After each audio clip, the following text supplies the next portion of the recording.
Il reste encore quelques minutes et je me tourne donc vers Mathis puisque ça va être ton heure. On va te cuire ce soir pour ta première.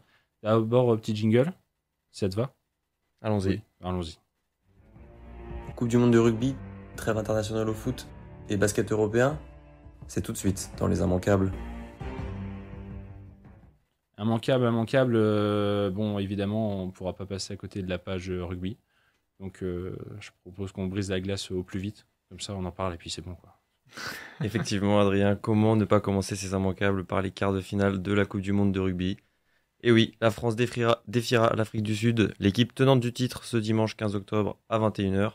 Une rencontre qui sera à suivre sur TF1 ou peut-être même au Stade de France pour les plus chanceux. Avec le retour annoncé du capitaine Antoine Dupont, je me permets donc de vous poser une petite question. Quels sont vos pronostics pour ce match? Eva, vas-y. Allez, si c'est le cœur qui parle, une victoire avec 5 points. 5 points. Ok. 5 points d'avance sur les box. Mais c'est le cœur qui parle, hein. Ah bon? Ouais. Donc pour toi, c'est optimiste? Pour moi, c'est optimiste. D'accord, ok. Ou alors elle a le cœur sud-africain, je sais pas. Non, justement, j'ai le cœur français. Oui, Je t'as la suis famille en française. Australie, tu sais. Ça y est, on va me la relancer. Référence à la semaine dernière. Maxime, C'est compliqué. il est plus rapide que ça, le pauvre. Allez. Allez, France plus 1. Allez, un peu de suspense. Ok, et en face, Marine. France plus 16, moi. Je suis très, très optimiste, moi. Ok. Ça va le Moi, faire, on est à la maison. j'étais pas du tout comme vous. Moi, j'étais sur France plus 5,5. Mais bon, je dis ça, je dis rien. Match nul. Ouais, exactement. Ouais. Et il y en a d'autres, évidemment, des quarts de finale. Évidemment, même si la France va être tournée sur ce palpitant quart de finale, il ne faut pas pour autant en oublier les autres, et notamment l'autre gros duel de ces quarts de finale, qui aura lieu samedi soir à 21h, aussi sur TF1 en effet. C'est l'Irlande et la Nouvelle-Zélande, respectivement première et quatrième nation mondiale, qui joueront cette affiche au Stade de France. Dans la partie de tableau des Bleus, Anglaises et Fidjiens s'affronteront pour une place en demi-finale dimanche à 17h sur M6. Et enfin, les Pays de Galles défieront l'Argentine ce samedi 14 à 17h, rencontre qui sera à suivre sur France 2. Après le ballon ovale, place au ballon rond. Trêve internationale oblige, pas de championnat à vous proposer, mais bel et bien des matchs internationaux. L'équipe de France, toujours impeccable, 5 victoires en 5 matchs, ira jouer ce vendredi aux Pays-Bas pour le compte de la 7e journée des qualifications à l'Euro 2024. Les hommes de Didier Deschamps s'étaient imposés très largement sur le score de 4-0 au match aller.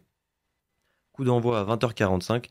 Le match sera lui aussi diffusé sur TF1, la chaîne qui va donc proposer 3 affiches sportives consécutivement en prime time, si on y ajoute les 2 prestigieuses demi-finales de rugby évoquées précédemment.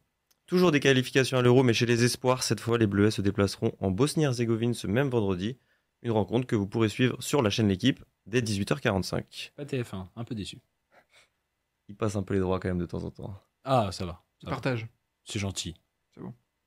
Passons au basket à présent, avec la deuxième journée d'Euroleague qui aura lieu en fin de semaine.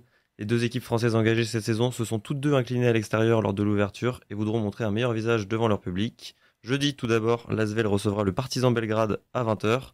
Mais qui dit l'Asvel dit forcément aussi Monaco. L'équipe du Rocher recevra elle la Virtus Bologne vendredi à 19h.